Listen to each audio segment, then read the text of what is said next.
My name is Wesley Hart, and at 33, I spend my days reinforcing buildings teetering on the edge of collapse. People call it an unusual career for someone who once slipped away from his hometown without uttering a single honest confession. 3 days ago, I returned to Millbrook Falls for a reunion I'd sworn I wouldn't attend. Standing in the same gym where I'd once run suicide drills for a coach likely retired now, I clutched a paper cup of punch I'd promised myself I wouldn't drink when the far door swung open and June Marsh stepped inside, her small hand tightly gripping hers. The room fell silent as everyone recognized her at once, hesitant to be the first to react. Conversations continued, but eyes lingered. A murmur near the drinks table carried the words Daniel and terrible, low enough that I pretended not to hear the rest. June ignored the crowd, scanning the gym like someone checking exits in a place they'd decided wasn't safe. Her gaze locked onto mine, and I felt my pulse quicken. Crepe paper from our prom hung faded, and a playlist of senior year songs played looped through a speaker on the free throw line, blending into background noise. My focus narrowed to 20 feet of gym floor and the woman at its end, as if the 15 years between us had simply paused, not vanished. The little girl released June's hand and walked forward, her rubber boots caked in real mud. She moved with practiced confidence, past alphabetized name tags and teammates who fell silent mid-sentence to watch her. She stopped 2 feet from me, chin tilted back to see my face fully. Missing a front tooth, she regarded me with the gravity of someone accomplishing something important. I crouched instinctively. She studied my face like memorized photographs and spoke. "Mommy said you'd come." "Where?" My voice cracked, here as if the answer were obvious, "to the dance." "Mommy said the boy from her story might be here tonight, and I found you, so I win." She declared it with the certainty of closure. I had no answer. June, pale as the punch cup in my hand, closed the gap in 4 strides, already apologizing before she reached me. "I'm so sorry. She talks to everyone, she doesn't." Then she grabbed the girl's hand instead. "Ren, honey, we talked about this." Ren didn't argue. She turned toward the door but glanced back once as if confirming a decision already made. They vanished through the doors and the gym's noise rushed back. June didn't look back. I held the punch cup, struggling to process what I'd witnessed. Teddy Okafor found me moments later, soft around the middle and gray at the temples, though his laugh remained the same, the one that once got us both sent to the office. He followed my stare to the doors and whistled low. "You didn't hear," he said. "What didn't I hear? Daniel Marsh. He died a year and a half ago. An ice storm passed Orchard Road. His car slid off a curve everyone in town had mastered by now. Something inside me hollowed out, nameless and sudden. I'd spent that year on a job outside Tulsa, sleeping in a trailer, checking my phone once a week if signal allowed.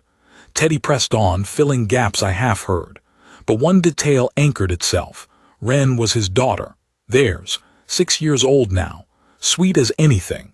The town had watched June try to keep the orchard alive alone since then, and it hadn't been easy. I didn't tell Teddy that 15 years ago, the night before basic training, June called her and I sat on my truck's tailgate behind this gym, and I'd rehearsed telling her I loved her. I'd practiced the words in the shower, whispering them so my mother wouldn't hear through the wall. When the moment came, her porch light casting shadows behind her, she asked what I was thinking so hard about. I said, "I'll call you instead." A coward's lie. I never called. Not that week, not that month. By the time I gathered courage, silence had settled too deeply for a phone call to feel honest without an apology I couldn't write. So I let it fade, convincing myself it was kinder. It was. I grasped that fully standing in the gymnasium 15 years later, watching a 6-year-old with June's chin tell strangers her mother had been speaking of me. I set the cup down and pursued them. Teddy muttered something behind me I didn't catch, not turning. I found June in the parking lot, keys clutched tight, wrestling a car seat buckle with the fury of someone needing her hands occupied to keep the rest of her calm. Ren dozed against the window, exhausted from honesty in a room full of strangers. "June," I said. She didn't turn immediately. When she did, her apology face, familiar from decades past, softened slightly. I'd seen it before, around the time I'd shattered her heart gently, cruelly. "I'm sorry about Ren. She's been asking about you for years." I never thought you walk through that door, so I never prepared her for what to do if you came. I meant it. She studied me, deciding whether to trust that. Something in her shoulders eased. What did you tell her? She asked about me. Past the gym doors, glowing gold against the dark lot, she exhaled a laugh caught halfway. I used to tell her about a boy who climbed the water tower on a dare and earned his name on the town website for 3 days because no one could figure out how he descended without a ladder. I said he was someone I used to know. I left out the part where he left town 2 weeks later and never called. Kids don't need the second half of stories. I remembered that tower, the trouble I'd gotten into, and how June had been the only one who found it funny instead of reckless. I asked to walk her to her car, needing the conversation to linger. Okay, she agreed in a voice that revealed she wasn't ready either, though she'd never admitted aloud.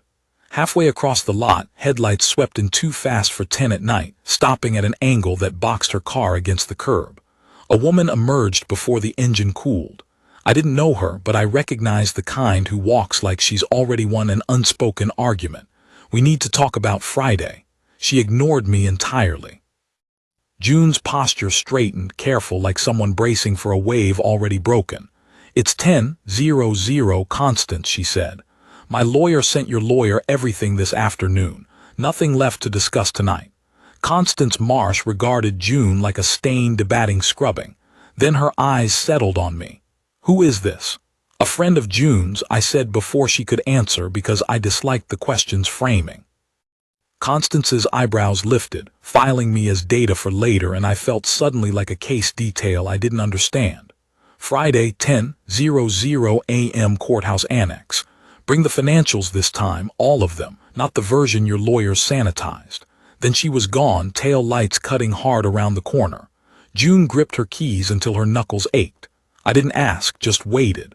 After a minute, she leaned against her car and spoke in the flat, rehearsed tone of someone who'd explained this too often to people who offered no help.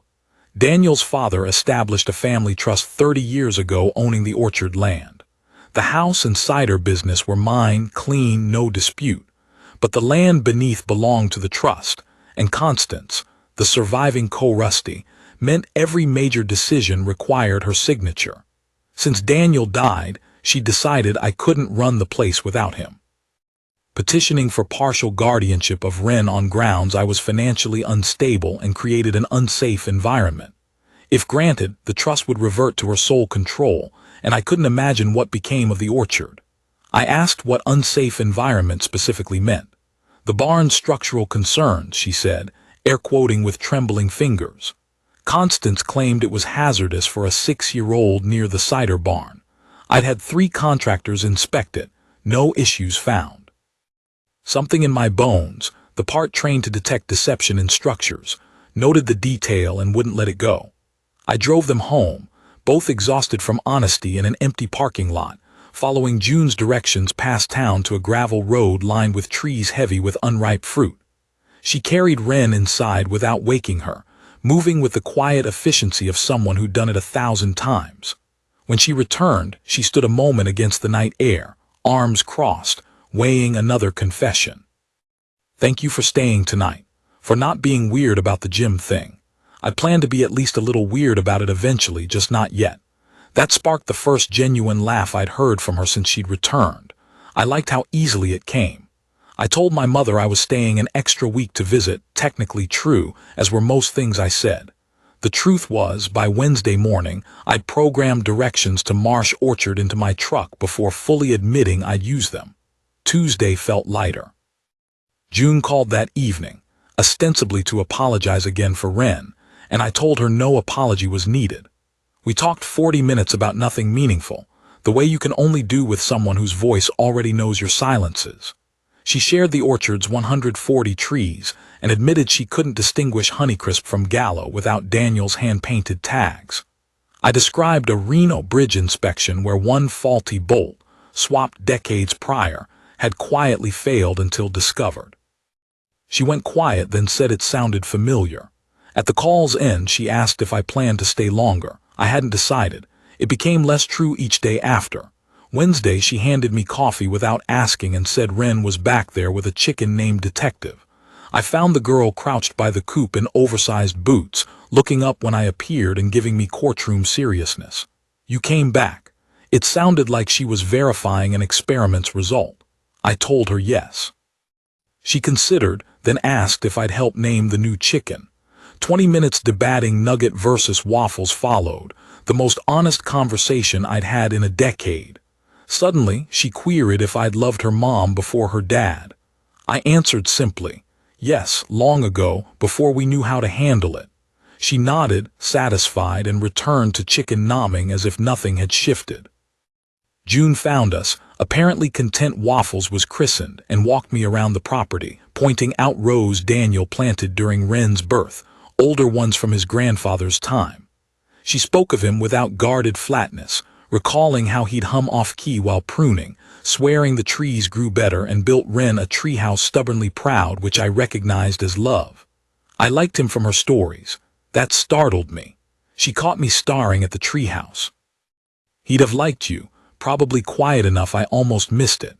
Before I could process that, she headed to the tasting room, urging me to holler if I spotted issues with the barn. Alone afterward, I inspected the barn properly. Rot crept up the north wall's support beam from an unsealed water intrusion point. A cheap fix if caught early, catastrophic if ignored. I'd seen this pattern before on a Joplin grain elevator where a contractor let a leak fester 2 winters before intervention. I documented it methodically. Close-ups of the rot line, wide shots of the beam, water stains on the concrete footing. The maintenance log in the tasting room's filing cabinet, wedged between recipes and Wren's drawings, revealed 3 denied repair requests over 14 months, each under the trust's $5,000 threshold, all marked CM. I placed it on the kitchen table without speaking, letting June read first. She went quiet, quieter than all week. She called Priya, a lawyer and friend who arrived sharp-eyed and immediately recognized the log's significance. "This isn't just useful, it's the whole case. Constance argues the barn's unsafe due to June's negligence. Her denials prove it's unsafe because she refused to sign checks. That's sabotage with receipts." June sank into a chair, legs finally free. For a moment, silence held. Then she looked at me. "You weren't even supposed to be here for this." I wasn't sure if that was criticism, so I stayed silent. I told her I was glad I was, meaning more than the words conveyed. She studied me, weighing how much truth was safe to share. "I don't have room left to lose someone else the way I'd have to if I let myself feel this," she admitted. I understood, having no clever reply. That night my supervisor emailed an urgent Bakersfield assignment, a failed retaining wall needing quick action. I read it twice, didn't reply. A familiar part of me began drafting the version of myself who'd take it, fly out Sunday. The same part that once said, "I'll call you instead," and called it a plan. Thursday arrived. Constance's lawyer forwarded an amended filing. Embedded in paragraph 4, June exposed Wren to an unstable and transient male influence with no established ties to the child. A scare tactic, Priya called it, the legal equivalent of hurling a chair to test who flinches. June read it twice at the kitchen table, jaw tight. "Sorry I dragged you into this by name," she whispered. I told her I didn't scare easily, having endured worse from people whose judgment mattered more than Constance. She almost smiled. Almost. Priya urged a private conversation before the hearing. June, when it came to it, didn't want to win by humiliating Wren's living grandmother publicly, whatever truths now stood between them. An hour passed before we left for Constance's, where June nearly canceled, standing in the kitchen clutching the log. Safer, cleaner, less to lose if it went wrong. I didn't push. I said Wren had asked that afternoon if grown-ups ever got brave on purpose, and I'd told her sometimes, and I wanted her to see June prove me right. She stared at the log, then grabbed her keys. Constance answered her own door, dressed for conflict, sharp and unsurprised. Priya laid the log on the coffee table without ceremony, letting Constance read it herself. I watched her face shift as she traced her own handwriting through the denials. Silence stretched, heavy with weight. When she spoke, her edge had softened. I kept telling myself the trust needed solvency, mostly for the child, not really for any of us. If I held the line on spending, something would remain for Wren, something Daniel would have wanted protected. I didn't say I wasn't the one making the barn dangerous. That's hard to hear about yourself in a room full of people. For a moment I thought she'd double down, the way people do when caught. A flicker of something sharper crossed her face as she met June's eyes. Even if I erred about the barn, that doesn't mean you're fit to raise her alone out here. I've watched you struggle. I've watched the accounts. June's voice steadied. I've struggled every day for a year and a half. I'm still here. And Wren is fed, loved, and asking about chickens instead of wondering why no one lets her be a kid. Struggling isn't failing. Constance, my guess is you'd know that if you let yourself remember the years after your husband died. June didn't gloat or soften. Wren asks about her dad daily, Constance. She could ask about her grandmother too if her grandmother let her. Something in Constance's face fractured, then reassembled. Show me the chicken, she said, her voice unsteady. Fine. I'll withdraw both petitions tomorrow morning. We drove back to the orchard after 10, exhausted from being proven right about a chicken. June tucked Wren into the car, careful not to wake her, and walked me to my truck. On the porch, we sat in silence, the orchard breathing around us. I have until tomorrow to tell my supervisor about the Bakersfield job, I said, leaning on the railing. She didn't answer immediately, revealing more than a question would. 15 years ago, the night before basic training, I'd sat on this truck's tailgate with you, having the whole sentence ready. I love you. Wait for me, something. When the moment came, I'd said, I'll call you instead because it cost less up front. I never called, not because I stopped feeling it, but because I was a coward with a 19-year-old's version of forever.